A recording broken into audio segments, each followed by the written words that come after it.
तुर्की कभी कभी खुद को अमेरिका समझने की गलती करता है। जैसे कि अमेरिका दुनिया के हर कोने में अपना प्रभाव छोड़ना चाहता है।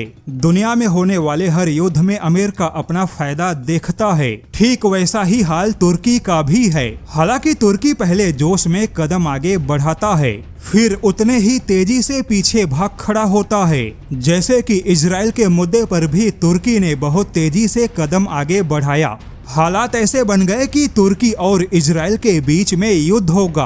तुर्की ने अपने बयानों से पूरे अरब जगत में ऐसा माहौल बनाया कि बस वही फिलिस्तीन और अरब जगत का इकलौता रक्षक है। लेकिन सारी बाजी उस समय पलट गई जब इजराइल ने भी कह दिया कि वह भी किसी भी युद्ध के लिए तैयार है और खुद तुर्की के ऊपर इजराइल के अटैक का खतरा मंडराने लगा, जिसके बाद तुर्की एकदम से पीछे हट गया। ठीक वैसे ही तुर्की ने भारत के साथ पंगा लिया, यह सोचकर कि वह मुस्लिम देशों का खलीफा बनेगा। लेकिन जब तुर्की को मार पड़ी तो उसके बाद तुर्की यूनाइटेड नेशन और विश्व व्यापार संगठन में भारत के नाम की शिकायतें करने लगा कि भारत उसके व्यापार को नुकसान पहुंचा रहा है। यहाँ तक कि तुर्की ने आरोप लगाया कि भारत अपने ताकत का इस्तेमाल करके अप्रत्यक्ष तौर पे तुर्की के डिफेंस कंपनियों के निवेश को कई देशों में रोका है। हालांकि यह बात और है कि यूनाइटेड नेशन हो या विश्व व्यापार संगठन, तुर्की के चिल्लाने से भारत को कहीं पर भी कोई फर्क नहीं पड़ा।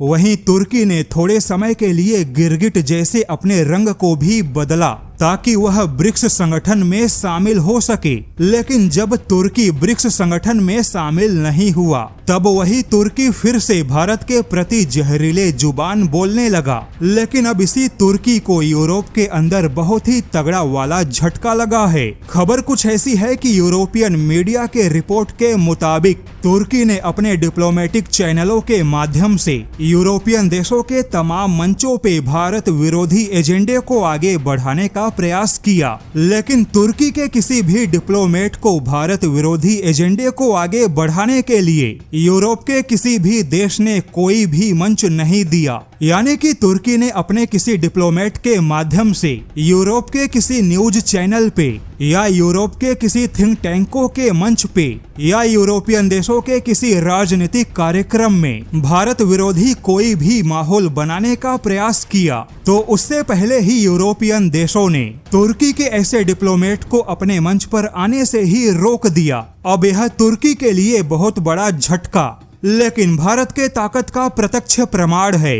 दरअसल यूरोपियन देश इस समय भारत को लेकर बहुत ही सावधान हैं, क्योंकि तुर्की और अमेरिका यह दोनों ही यूरोप को भारत के प्रति भड़काना चाहते हैं। ट्रंप ने तो खुले मीडिया पर बयान दिया कि रूस का तेल छोड़ने के लिए यूरोपियन देशों को भारत पर भी दबाव बनाना चाहिए। लेकिन तुर्की ने ऐसा कोई खुला बयान तो नहीं दिया, लेकिन यूरोप के मंच को भारत के विरोध में अपने प्रोपेगेंडा फैलाने के लिए इस्तेमाल करना चाहता है।